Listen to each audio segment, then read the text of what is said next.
La République de Platon, introduction par le traducteur Robert Bakou, suite. Propédeutique à la vraie science. La dialectique, nous l'avons vu, est la science suprême, la seule qui atteigne l'être dans toute sa perfection. Mais on ne peut aborder cette science qu'après avoir parcouru un cycle d'études préparatoires destiné à provoquer le retour de la pensée sur elle-même et à l'arracher à la sphère du devenir. Or, les objets élémentaires de la connaissance sont de deux sortes. Les uns donnent lieu à des perceptions confuses et passives qui n'impliquent aucune contradiction, les autres à des perceptions plus nettes mais contradictoires. Seuls ces derniers sont propres à éveiller l'esprit et à susciter l'examen et la réflexion. De cette classe, le représentant le plus caractéristique est le nombre, qui nous apparaît à la fois comme unité et multiplicité, expression du fini et de l'infini. La science des nombres, logistique et arithmétique, on lit en note. Les mathématiciens grecs appelaient logistique l'art du calcul et réservaient le nom d'arithmétique à la théorie des nombres. Fin de note. La science des nombres est donc la première des sciences préparatoires, si important pour les guerriers. On peut signaler en passant ses avantages pratiques si importants pour les guerriers. Mais il ne faut pas oublier que nous la considérons ici en elle-même comme étude des nombres purs et non dans ses applications. Après elle vient la science des figures planes ou géométrie. À son sujet, nous ferons la même remarque qu'au sujet de l'arithmétique.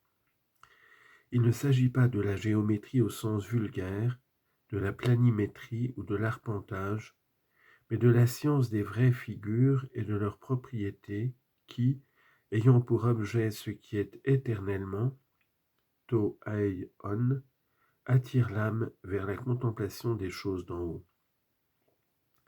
La troisième science introductive sera la science des solides ou stéréométrie. Platon, avec les géomètres de son temps, la distingue de la géométrie proprement dite. En fait, elle était au début du IVe siècle à peine constituée. Quelques problèmes isolés, notamment celui de la duplication du cube, avaient sollicité l'attention des géomètres et reçu des solutions diverses, mais les principes généraux de la nouvelle science restaient encore à découvrir. Le nomothète de la République, confiant dans la toute-puissance de la raison, ne doute point que, semblable découverte, ne se puisse faire sans trop de difficulté dès qu'un État voudra la proposer à ses savants. Dans le domaine scientifique comme ailleurs, la recherche doit être organisée pour aboutir rapidement, et la meilleure organisation est ici encore celle qui se réalise dans le cadre de la cité. De l'étude des solides en eux-mêmes, on passe naturellement à l'étude des solides en mouvement ou astronomie, l'ordre logique du développement des sciences dans la présente classification correspondant à leur ordre didactique. Telle que la conçoit Platon, l'astronomie n'est point une mécanique céleste fondée sur l'observation des astres. Le physicien géomètre du Timée n'a pas eu la moindre intuition de la possibilité des découvertes de Galilée et de Kepler. Jamais il n'a soupçonné que de l'apparente diversité des phénomènes, on tirerait un jour des lois fixes et générales. On lit en note. Il n'a pas non plus pressenti l'identité des lois de la mécanique terrestre et de l'astronomie.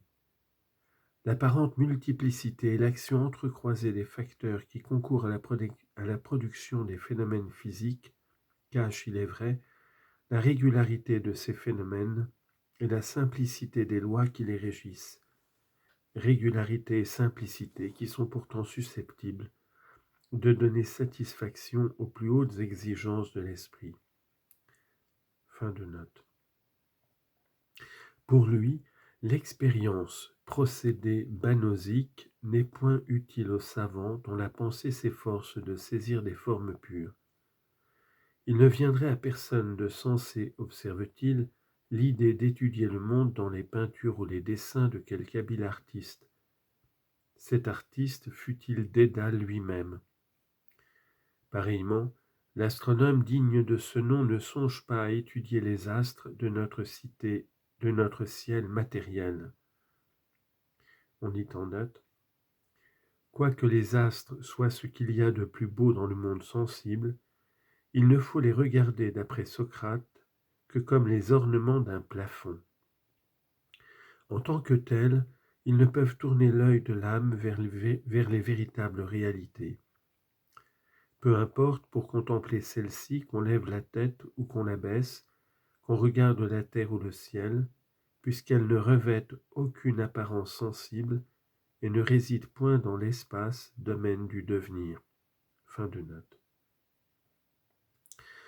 Pareillement, l'astronomie digne de ce nom ne songe pas à étudier les astres de notre ciel matériel, mais leurs éternels archétypes, en qu'ils considèrent, dégagés de toute grossière image, vrai nombre, vraie figure et vrai mouvement.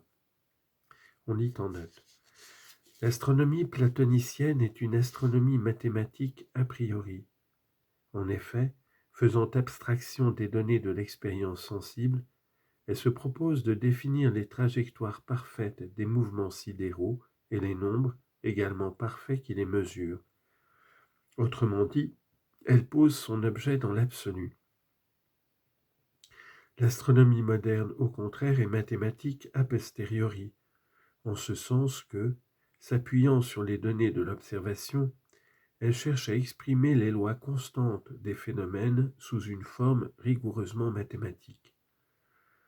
La première procède par déduction, en partant de formes mathématiques pures. La seconde aussi par induction, en partant de phénomènes pour aboutir à des lois, que par déduction, en partant de lois hypothétiques ou corollaires de lois vérifiées pour retrouver les données positives de l'observation. Fin de note.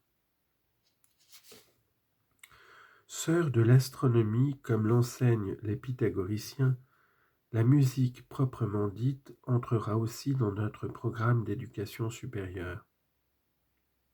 Elle imite en effet dans le domaine sonore l'harmonie lumineuse des sphères célestes.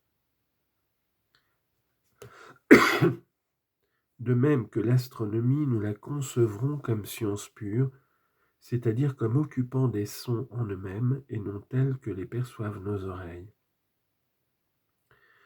Accoutumés par ces diverses études à faire abstraction des illusoires connaissances qui nous viennent des sens, et à lier entre elles les véritables connaissances qui sont les fruits de la raison, nos futurs chefs pourront pénétrer dans le royaume de l'être et y contempler l'idée du bien.